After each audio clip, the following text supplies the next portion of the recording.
On a rainy night in Chicago, 42-year-old podcaster Mark was staring at a confounding bank statement that made no rational sense. The document belonged to one of the most enigmatic and influential cultural figures of the 1990s generation. There was never a body recovered, nor was a definitive final note ever left behind for the distraught family or investigators to pass. Authorities only found his silver Vauxhall Cavalier abandoned near a notorious bridge right on the desolate Welsh border. How does an icon just completely evaporate without a trace? It was a brutally cold February morning in 1995. Police officers were patrolling the area near the Severn Bridge. For an American audience, think of it as Britain's Golden Gate. It is an imposing suspension bridge with a notoriously dark reputation. People go there when they want to disappear into the freezing water. A silver Vauxhall Cavalier was parked awkwardly near the abandoned toll booth. The vehicle looked completely lifeless against the bleak winter landscape. Nobody knew how long that metal box had been sitting there. The officers slowly approached the vehicle to check for any occupants. They noticed the hazard lights were switched on but completely dark. The car battery had drained entirely from days of constant flashing. Someone had left the warning lights blinking to signal something specific. Perhaps it was a desperate cry for help or a final warning. The freezing wind howled through the gaps in the rusty bridge cables. They wiped the frost off the windows to peer inside the cabin. The driver was completely gone without a single trace left behind. But the real secret was waiting for them inside that empty cabin. They forced the heavy doors open and began searching the interior. The inside of the Vauxhall Cavalier looked like a chaotic teenager's bedroom. Empty hamburger wrappers were scattered across the stained passenger seat. Crushed soda cans and crumpled receipts covered the dirty floorboards entirely. It painted a picture of a man living out of his vehicle. This was someone surviving on cheap fast food and driving without direction. The mess suggested a chaotic mind spiraling out of control very fast. Investigators carefully catalogued every piece of trash, hoping for a solid lead. They assumed it was just another tragic jumper at the famous bridge. What they discovered next would completely change the direction of this investigation. Resting perfectly on the dashboard was a single mysterious photograph. It was a standard passport photo featuring a young, striking man. His piercing eyes stared blankly back at the bewildered police officers. This was Richey Edwards, the brilliant lyricist of a massive rock band. He intentionally left the photograph facing upward for someone to find quickly. Why would a suicidal man leave his own portrait on the dashboard? It felt less like a tragic suicide and more like a theatrical statement. The placement was far too deliberate to be a mere coincidence. There was no suicide note found anywhere inside that freezing silver car. There were no goodbye letters addressed to his devastated family or bandmates. Now listen carefully to what the investigators realized next. Detectives dug deeper into the scattered mess covering the passenger seat. They uncovered a faded toll booth receipt buried under the hamburger wrappers. The timestamp printed on the tiny paper showed a very specific date. It proved he crossed the Severn Bridge at exactly 2:55 in the morning. But he had been officially missing for over 2 agonizingly long weeks. Where exactly was he hiding during those 14 mysterious days of silence? Nobody could track his movements between his London hotel and this bridge. He managed to completely evade the British press and aggressive paparazzi. For a massive rock star, vanishing without a trace is nearly impossible. He somehow turned himself into a ghost walking through the busy streets. But the real subversion lived elsewhere, hidden in plain sight. The local authorities quickly concluded that he jumped into the dark water. They assumed the freezing river current simply washed his fragile body away. It was the easiest explanation for a deeply troubled musician with depression. The media immediately began writing heartbreaking obituaries for the troubled young star. Fans gathered in massive crowds to mourn their fallen generational icon together. Everyone accepted the tragic narrative of a broken artist ending his pain. They packed up the silver Vauxhall Cavalier and closed the crime scene. The bridge returned to its normal routine of swallowing lost souls silently. However, the evidence inside that car whispered a completely different story. This was not the messy end of a man who surrendered to darkness. The dead battery and the deliberately placed photo hinted at a master plan. The abandoned car was actually a carefully constructed stage for the world. Richey wanted the authorities to find the vehicle exactly in that spot. He manipulated the entire scene to look like a standard bridge suicide. Those empty hamburger wrappers were props scattered to create a chaotic illusion. Every single detail was planted to make the public look the wrong way. While they searched the river, he was already miles away from that bridge. The true mystery was not about how a famous rock star died. It was about how a genius orchestrated his own spectacular disappearance entirely. The warm night breeze of Los Angeles offered absolutely no comforting embrace. Caleb sat on the cracked asphalt of a terribly run-down parking lot. He was a young, struggling musician nursing a very deeply shattered and broken American dream. His heavily battered acoustic guitar rested awkwardly against his faded denim jacket. Another brutal night had just ended in miserable failure at an empty local music venue. The glowing neon signs above him felt like a cruel and incredibly mocking bad joke. This relentless city promised immense stardom, but usually delivered only crushing and silent lonely despair. He rubbed his exhausted eyes while carefully listening to the distant highway evening traffic noise. Everything felt utterly pointless after pouring his heavy soul into a totally vacant dark room. A crumpled copy of NME magazine lay open right beside his dirty and scuffed boots. The bold black headline screamed loudly about a missing guitarist from a famous Welsh band. Richey Edwards had simply vanished without leaving a single tangible trace or a goodbye note. Caleb stared intently at the grainy black and white photograph on the wrinkled, fragile page. He saw a hauntingly familiar, painful emptiness hidden deep inside those dark and troubled eyes. It was a profound exhaustion that transcended national borders and crossed the vast Atlantic Ocean. The British press treated this sudden tragic disappearance like a sensational and cheap entertaining mystery. They utterly failed to understand the crushing weight of constantly being a fragile public spectacle. Caleb slowly rolled up his frayed cotton sleeve to expose his own scarred left wrist. He gently traced the faint uneven lines mapping out his own hidden secret silent battles. The American grunge movement had already heavily romanticized this incredibly intense and visceral human suffering. Kids in Seattle worshipped these fragile, broken musicians who publicly bled for their loud art. But the brutal reality of that dark pain was never as glamorous as the posters. The relentless entertainment machine demanded endless emotional daily sacrifice from its most vulnerable young artists. They had to package their deepest childhood traumas into catchy 3-minute rock radio hits. When the bright, blinding stage lights finally faded away completely, the silence left them hollow. Could a person truly disappear just to permanently escape the deafening noise of the world? Caleb finally understood the overwhelming dark temptation to just step off the moving treadmill entirely. Fame was a hungry and vicious parasite that actively fed on the marrow of souls. Richey was not merely a missing, depressed rock star lost in some random coastal town. He boldly represented every overwhelmed artist who desperately wanted to press a massive reset button. To simply evaporate into thin, clear air felt like the ultimate act of defiant rebellion. It was a powerful final rejection of a toxic system that monetized human psychological misery. Walking away completely took far more terrifying raw courage than stepping onto another lit stage. But the real subversion lived elsewhere, hidden completely beneath the surface of this media frenzy. The clueless music press completely missed the deliberate, quiet intention behind this sudden, mysterious exit. Caleb looked down at his cheap acoustic guitar, resting heavily on the cold, hard pavement. He suddenly realized that completely disappearing was not a weak surrender, but a survival tactic. The industry constantly demanded a bloody pound of flesh until there was absolutely nothing remaining. Richey had simply decided to completely stop feeding the greedy corporate monster devouring his spirit.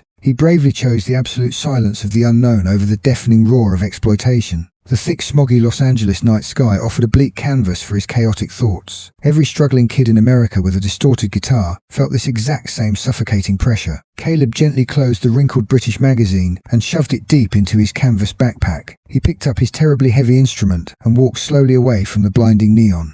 To truly understand this massive cultural detonation, we must rewind the tape backward entirely. The early 90s birthed a very specific kind of musical rebellion across continents. Across the ocean, American grunge was actively drowning in its own dark misery. Meanwhile, the Manic Street Preachers emerged with a furious and glittering intellectual rage. They were a volatile Welsh punk band screaming fiercely against a hollow society. Their explosive energy quickly captured the restless hearts of a massive global audience. Right at the center stood a boy who barely fit the traditional mold. Richey Edwards looked exactly like a fragile poet lost in a violent storm. He always possessed a painfully shy demeanor hidden behind thick eyeliner and glittery clothes. He held a guitar on stage during those massive, sweaty underground concert tours. Fans screamed his name while he aggressively smashed chords under blinding stadium lights. But the real hidden secret behind his musical talent will completely surprise you today. Richey was actually a remarkably terrible rhythm guitarist by almost every technical standard. During their chaotic live performances, his guitar was frequently unplugged from the amplifier. He convincingly mimed the vicious power chords while someone else played the music.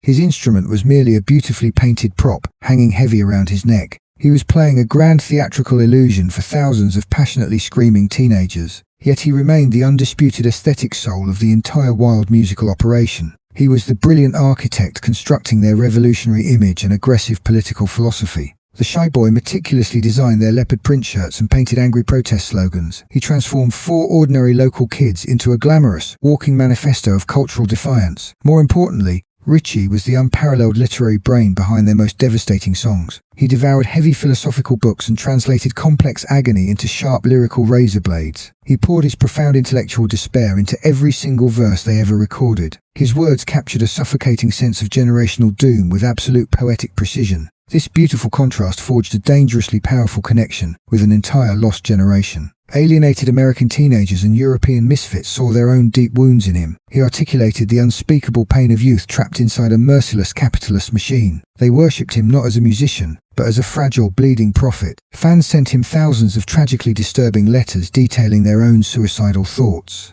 Every broken kid suddenly projected their heaviest emotional baggage onto his narrow shoulders. He generously absorbed their collective trauma, while desperately trying to mask his own. The overwhelming pressure to remain their tortured symbol slowly crushed his gentle spirit. This immense crushing weight was quietly building toward a terribly dark, inevitable climax. As the band achieved massive commercial success, the glaring spotlight grew painfully bright. Their faces were suddenly plastered across major music magazines all over the world. For a naturally introverted thinker, this relentless public attention felt like absolute torture. He was trapped inside a ferocious media circus demanding fresh sensational headlines. The stage was perfectly set for a catastrophic collision with bitter reality. The massive global music industry was entirely obsessed with raw, unfiltered authenticity. In the early 90s, grunge was rapidly dominating American culture. The voracious press constantly demanded genuine angst from young stars. Rock audiences desperately craved musicians who genuinely lived their dark lyrics. Richey and his band faced intense scrutiny from cynical critics. Many journalists simply dismissed them as manufactured punk rock imitators.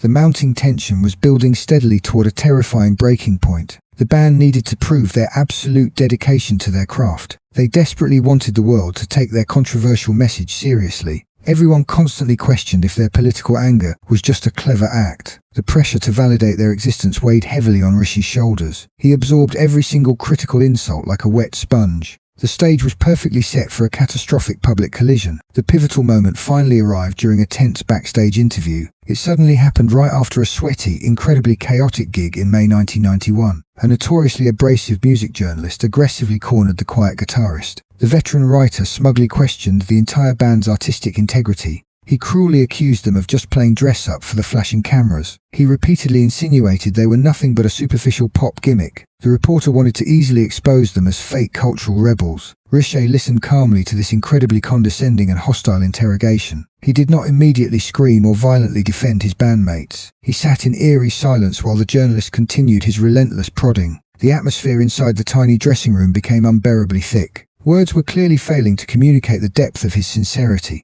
But what happened next would permanently scar alternative rock history. Richey slowly reached into his pocket without breaking direct eye contact. He quietly pulled out a gleaming, dangerously sharp razor blade. He did not hesitate or issue any dramatic verbal warnings. Without flinching, he began to slowly carve into his own flesh. The crowded room suddenly fell into a horrified, suffocating silence. He deliberately sliced deep into his pale, fragile left forearm. He meticulously wrote out a horrifyingly literal and permanent bloody message. The physical pain must have been absolutely excruciating to silently endure, yet his facial expression remained completely vacant and strangely peaceful. He was literally carving his unwavering commitment into his own skin. Thick, dark red blood rapidly poured down his fiercely trembling arm. Heavy crimson drops splashed loudly onto the filthy backstage floorboards. The shocking wound eventually required 18 painful stitches at the local hospital, but he had finally made his definitive point with brutal clarity. The freshly carved, gaping letters simply spelled out the phrase, "For real." It was a desperate, violently undeniable assertion of his ultimate truth. The skeptical journalist finally got his definitive proof of artistic authenticity, but the gruesome price paid was a massive piece of the artist's soul. The horrific moment instantly cemented his tragic status in global pop culture. He became a living martyr for a generation of disaffected youths. The immediate aftermath triggered an absolute journalistic feeding frenzy everywhere. Both British and American media outlets ruthlessly exploited the bloody incident. Graphic photographs of his mutilated arm were splashed across weekly magazine covers.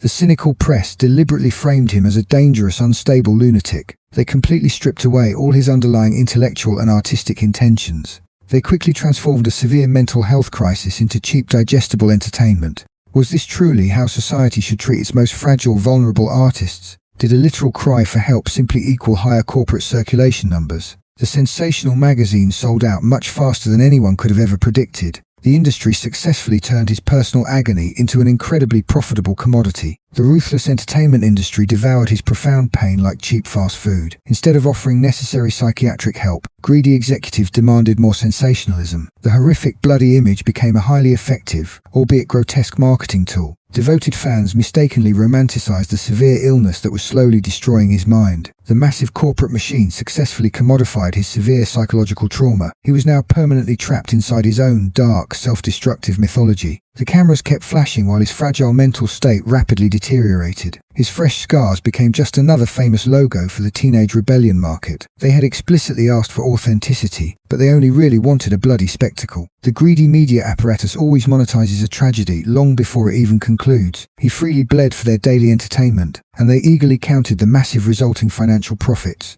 The blinding lights of the international stage offered a temporary illusion of spectacular, untroubled invincibility. Night after night, the deafening roar of adoring crowds masked the sound of a spirit fracturing into jagged pieces. It was a familiar, destructive cycle that deeply resonated with the tragic mythology of the Seattle grunge scene.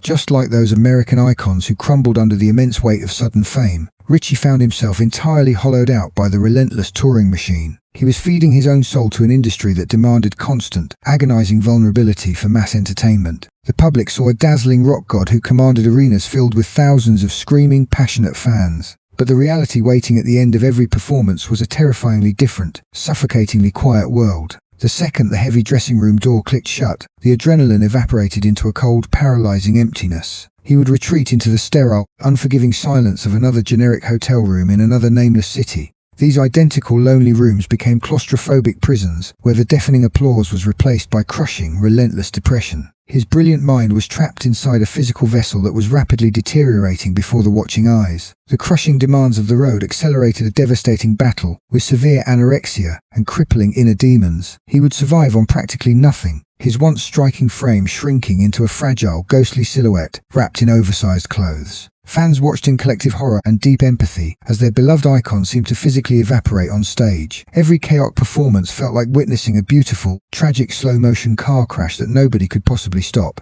He was literally shrinking away from a chaotic world that felt too overwhelmingly loud and demanding to endure. People felt an intense, protective connection to this broken man who bled his darkest truths into his lyric notebooks. They saw their own unspoken anxieties painfully reflected in his tired, sunken eyes and increasingly frail posture. Now listen carefully, because the darkness was about to consume everything he had left. The music industry completely failed to recognize the urgent warning signs flashing desperately right in front of them.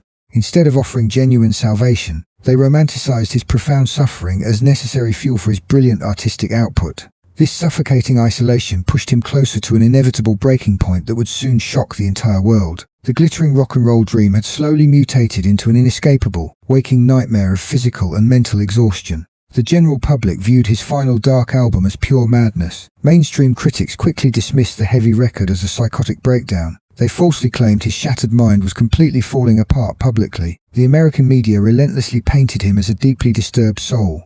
People firmly believed he was writing from a completely unhinged perspective. They wrongly assumed the harsh music reflected a tragic mental collapse. Fans unfortunately listened with a morbid sense of terrifying tragic voyeurism. Everyone mistakenly thought they were hearing a broken artist slowly dying. This was a terrible misunderstanding of his true genius. Nobody bothered to actually listen to his powerful message. However, this widely accepted tragic narrative was entirely wrong from the start. He was absolutely not aimlessly descending into a dark, chaotic mental void. His brilliant mind was actually functioning with absolute and terrifying cold clarity. The incredibly dense lyrics were never the random chaotic babble of insanity. He carefully and deliberately observed the rotting core of modern Western society. His incredibly sharp intellect deeply dissected the ugly reality of our world. Every single dark verse served a very specific and profound intellectual purpose. He possessed a brilliant mind operating at its absolute maximum peak capacity. What happened next will completely change your entire historical perspective. He deliberately layered his final songs with heavy and brutal historical trauma.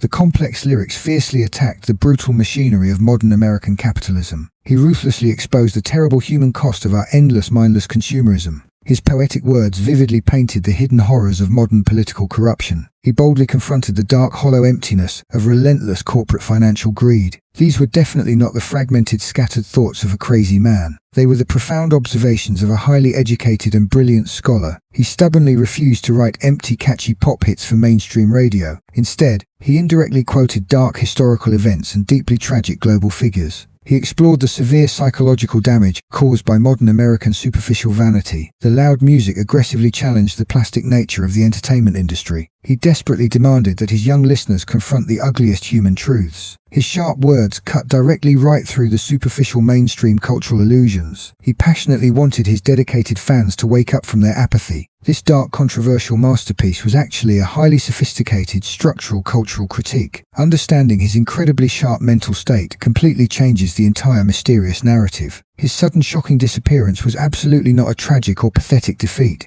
It was a highly calculated and incredibly powerful definitive final artistic statement. He saw exactly how the American industry consumed and destroyed young souls. The hollow fame machine constantly demanded painful personal sacrifice for massive profit. He fully realized the entire global entertainment system was fundamentally deeply sick. Staying merely meant allowing his pure soul to be slowly eaten alive. He actively decided to stop feeding the endlessly greedy corporate cultural monster. Walking away from the massive spotlight was his ultimate act of rejection. He did not tragically fall apart like a fragile and broken toy. He bravely chose to completely reject a profoundly hollow and meaningless existence. Fading into the absolute unknown gave him the ultimate and total control. He successfully reclaimed his own stolen humanity from a deeply parasitic business. The world simply wanted to consume his dark pain for cheap entertainment. He brilliantly denied them the morbid satisfaction of watching his final destruction. His total silence became the loudest and most profound message of all. This brilliant final album was his meticulously crafted and powerful parting gift. It was a heavily coded intellectual map exposing our severely broken society. He managed to completely outsmart a massive industry that severely underestimated him. The media falsely labeled him crazy because they could not understand him. His fierce intellectual independence deeply threatened their rigid and comfortable corporate structures. He basically wrote his own terms and successfully executed a flawless escape. The supposed madman was actually the smartest person in the entire room. He won the final brutal game by simply refusing to play anymore. Let us drag this dark story all the way back to modern Chicago. Mark sits entirely alone inside his dimly lit podcast studio, while heavy rain violently hits the window. He leans closer to his professional microphone and stares intensely at a glowing digital document. He is not analyzing sensational tabloid headlines or depressing medical records tonight. He is aggressively scrutinizing a standard, incredibly boring personal bank statement originally printed in 1995. This one specific financial record completely shatters the widely accepted public theory of a sudden, chaotic mental breakdown. But here is where the entire timeline gets absolutely fascinating. During the 14 strict days right before he vanished into thin air, a very strange and highly calculated routine occurred. Richey walked directly to the local bank ATM on his street every single day. He systematically withdrew exactly £200 during each and every single daily visit. He deliberately accumulated a grand total of exactly £2,800 in completely untraceable, crisp physical cash. A profoundly broken person planning an immediate tragic end simply does not do this. Someone driven by a sudden, fatal wave of despair does not painstakingly organize their financial assets. They certainly do not visit a neighborhood cash machine for 14 consecutive days like absolute clockwork. That massive pile of paper money was a highly significant fortune back in the mid-90s. It provided the exact financial leverage desperately required to cross international borders and vanish silently. That neatly stacked cash was never meant to be a tragic final goodbye to civil society. It was a meticulously planned travel budget secretly designed to buy absolute permanent invisibility. Over the next 2 decades, the baffling legend only grew stronger. People vehemently refused to accept the mundane narrative of a simple bridge suicide. Instead, whispered rumors of impossible sightings began circulating across the globe. An expatriate confidently claimed to spot him wandering through a hippie market in Goa, India. Another tourist swore they saw his silhouette drinking quietly at a bar in Fuerteventura. There were unverified reports of a solitary figure writing in a notebook across the Canary Islands. They desperately searched for any tiny shred of alternative evidence. Countless online forums dedicated thousands of hours to analyzing blurry vacation photographs. People wanted to crack a case that Scotland Yard had essentially abandoned. Local authorities officially dismissed every single one of these desperate international reports. They insisted the lack of physical evidence did not equate to a miraculous survival. The police firmly believed these were just the hopeful projections of grieving, denial-stricken fans. They carelessly filed them away as mass hallucinations born from a collective cultural trauma. But here is where it gets undeniably interesting for anyone studying the human psyche. The relentless persistence of these wild conspiracy theories reveals something profoundly human. Why do we desperately want to believe he is safely breathing out there? The traditional narrative of a depressed rock star ending his life is agonizingly familiar. It perfectly fits the grim archetype that American pop culture has endlessly sold us. From legendary Seattle grunge icons to brilliant Hollywood actors, the industry expects troubled heroes to die. No one wants to admit that absolute darkness can swallow a talented artist whole. The American dream always preaches that we can reinvent ourselves in a new landscape. His disappearance became a blank canvas for everyone else's deepest escapist fantasies, casually accepting that predictable fatalistic ending means the corporate meat grinder ultimately won the war. It implies the crushing pressure of fame successfully destroyed another brilliant, fragile mind. By consciously choosing to believe in his perfect escape, fans reject that morbid industry standard. They are aggressively rewriting the bleak ending to a story that felt completely unresolved. It is simply easier to imagine him finding salvation than succumbing to total, suffocating despair. The radical idea of a successful disappearance permanently transforms him from victim to victor. Surviving secretly in absolute peaceful anonymity would truly be the ultimate act of modern rebellion. It conclusively means he finally outsmarted the predatory tabloid press that hunted him for headlines. He successfully severed his suffocating ties to a cynical world that only valued his suffering. He became a modern phantom who successfully cheated a very public, inevitable death. The mystery itself remains his greatest and most enduring final masterpiece. He took back his own narrative and walked right off the global stage. For a generation raised on profound disillusionment, this ghostly survival represents a radical beacon of hope.